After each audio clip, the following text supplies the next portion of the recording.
This is an exclusive excerpt from the Stuph File Program with Peter Anthony Holder. Kathleen Troy is a dog lover who has been involved with dog training for over 20 years, and she's ready to share her training methods based on compassion, consistency, and respect for the dog.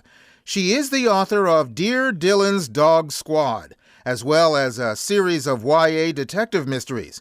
Kathleen joins us via Zoom from California. Hi, Kathleen. Good morning. Thanks for being on the program with us. My pleasure. Now, obviously, you are a dog lover. You have been training dogs for 20 years. What led you to being the author, which I understand is sort of like a Dear Abby from a dog's perspective? What's Dear Dylan's Dog Squad all about, and how did that come to be? Okay, it all began with a little dog named Dylan. So, the story is a friend of mine was an American professor in South Korea, and he was lonely, away from home, and he decided to get a dog at Walmart. You can buy anything at Walmart in South Korea. So he bought Dylan, an American Cocker Spaniel, and I said, oh, well, you better train him. And he goes, no. I want a Bohemian dog, no restrictions. And I thought, good luck with that one.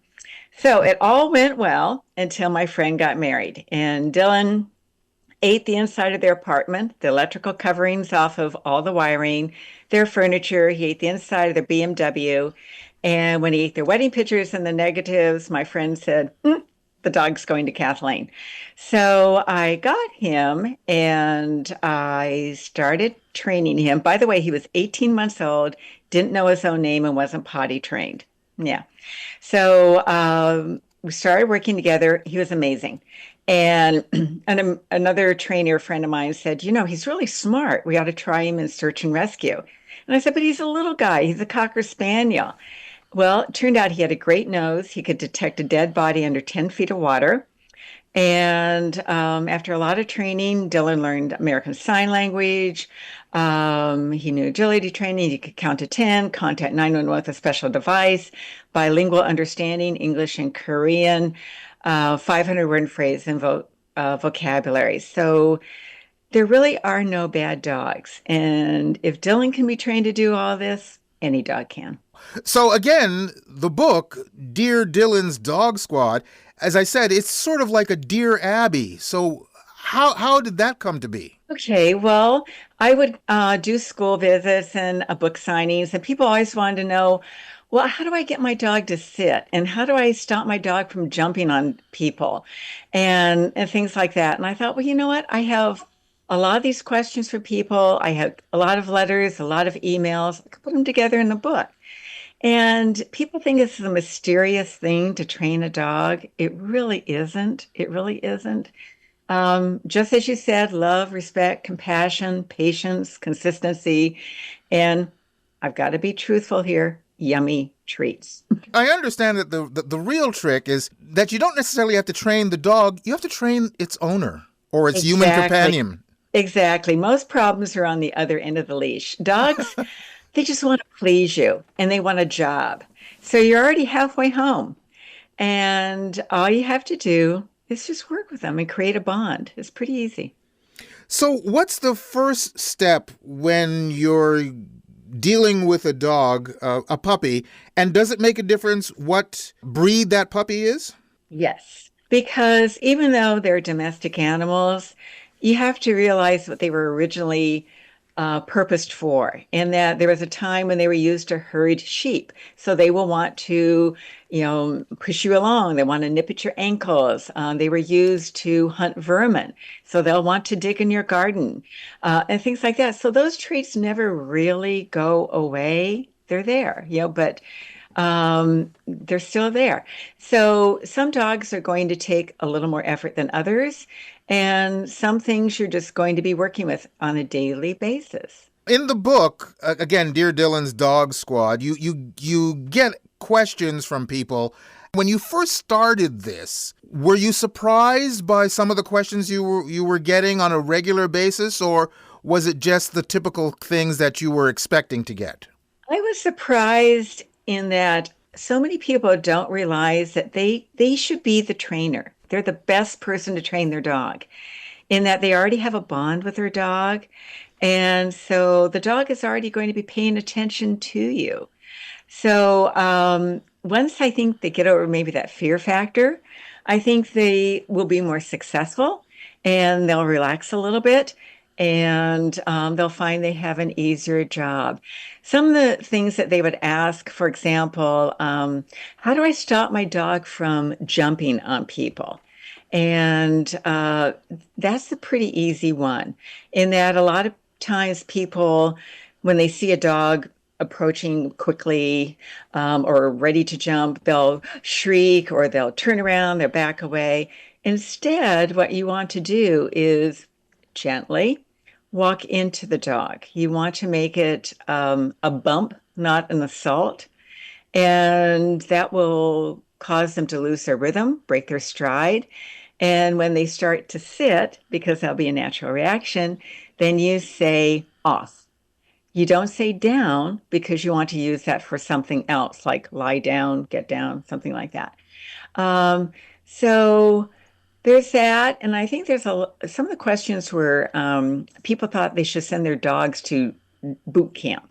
And that's just so wrong, because the dog will be trained with that handler at the camp, but you won't be trained. And when he gets home, he's going to think he's back to the status quo. You should try, some small dog training classes, maybe at your local pet store, things like that, where you can start to create that bond. And that's something special with you and your dog that no one else is going to have. So basically, you're talking about training the dog, but with you as the trainer. In other words, training you to train the dog. Yes, exactly. And it's not as scary as people think. And if you're having a bad day, don't make that a training day, because your dog's going to pick up on it. And it doesn't have to be for a long period of time. It's better to do a skill or a command for 5 minutes. And then that afternoon, do it again, instead of just relentless, because nobody likes to work like that. That's not fun. And it should be fun. There's nothing to say it can't be fun. What about some of the things that people are concerned about, and that is when they go to work or when they go out, the dog is left home alone, and that's at a time when a dog can, out of anxiety, really tear the place apart. Right. So as you were saying, there is that, and dogs are pack animals. So when the pack, that's you, is gone, there's nothing for them to do. And you're right, they get anxious and they get bored and things like that. Ideally, you should learn to crate train your dog. And this is beneficial for a number of different reasons, in that if you do it properly, you'll create a haven of safety and comfort. And I always tell people, leave the door open to the crate, just all the time. And you'll be surprised, your dog will go in there on its own, like a doggy clubhouse. So later when you're perhaps at work and they're, anxious or the bored, they'll go in there and they'll find comfort. Or later on, when they become an older dog and you do have to leave them at home and maybe their eyesight isn't as good or their hearing isn't as good, it's a place where they'll be safe. So crate training, if done right, and those are the catch words here, can be a wonderful thing. There are so many things I want to ask you about dogs and dog breeds and which puppy to get and which puppy is good for kids and which puppy is good for other animals that you might have, like kittens. But we're just about out of time. But I've got to ask you about your YA detective mysteries.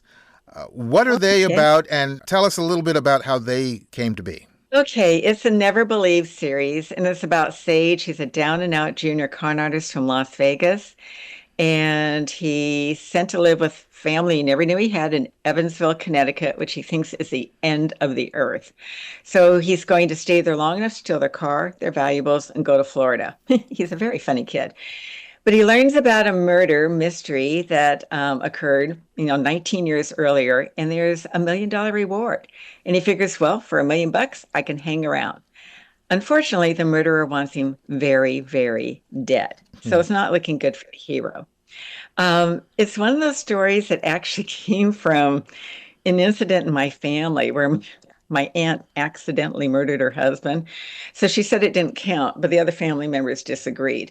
So anyway, taking that little event, it transpired into this other story. So sometimes the bridge from one to another is long and circuitous, but yeah, that's how it happened. That's where I got the idea. And what was the title of that first book? It's called Never Believe a Lie Twice. And then the follow-up is Never Believe a Con Artist Twice. Excellent. And those books, of course, are still available?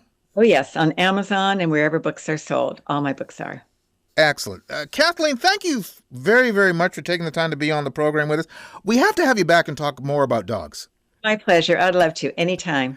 Kathleen, thanks for being on the program. Thank you. Have a great day. Bye-bye. Kathleen Troy, author of Dear Dylan's Dog Squad. She's also the author of the YA detective mysteries entitled Never Believe a Lie Twice and Never Believe a Con Artist Twice. You can go to our website at thestufffile.com, check out the show number for this program, which is show number 0823, and you'll find the link to Kathleen's site, plus links to either Amazon.com or Amazon.ca, where you can order her books directly. You've just heard an exclusive excerpt from the Stuph File Program with Peter Anthony Holder. To hear any or all of the full hour-long shows, visit thestufffile.com. Stuff is spelled S-T-U-P-H. That's thestufffile.com. A presentation of Flying Fish Communications.